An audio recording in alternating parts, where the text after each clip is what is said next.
بات بہت پرانی نہیں ہے۔ شہر کی آبادی سے ذرا ہٹ کے دریا کنارے جمالو رہتا ہے۔ جمالو لوگوں کے کپڑے دھوتا ہے، سارے میل کو بھگاتا ہے اور ان کو اجلی کر کے لوگوں کو لوٹاتا ہے۔ اس سارے کام میں اس کی بیوی نورا اور بیٹا جس کا نام راجا ہے جمالو کا ساتھ دیتے ہیں۔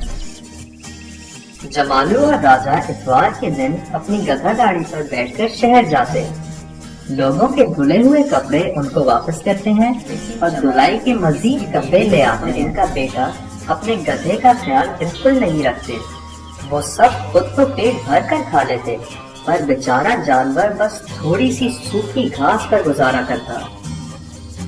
کم کھانے اور سخت کام کے سبب دھیرے دھیرے بے زبان جانور کمزور ہونے لگا۔ اب تو بیچارہ گدھا اپنی گاڑی اور اس پر لدے سامان کو بھی اٹھانے کے لائق نہ رہا۔ آخر ایک دن وہ کچھ ایسا بیمار ہوا کہ اٹھ ہی نہ پایا۔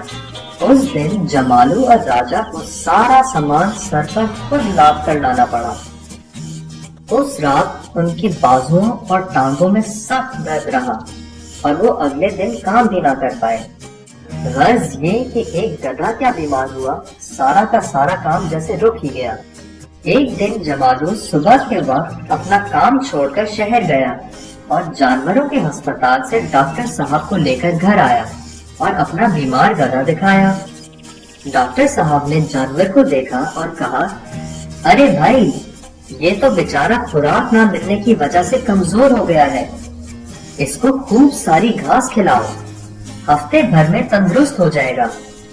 یہ کہہ کر ڈاکٹر صاحب چل دیے اور پھر رک کے بولے، یہ بھی ہماری طرح جاندار ہے، کھانا نہیں ملے گا تو کمزور ہو جائے گا، اس کا خیال رکھنا اور اچھی خوراک دینا تمہاری ذمہ داری ہے۔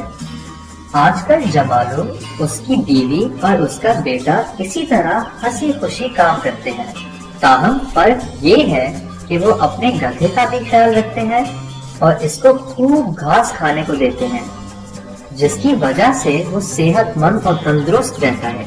پیارے بچوں، آپ بھی اپنے پالتو جانوروں کی خوراک اور صحت کا خیال رکھا کریں اور یاد رکھیں کہ یہ آپ کا فرض ہے، ورنہ آپ کا جانور بھی جمالو کے گدھے کی طرح بیمار ہو جائے گا۔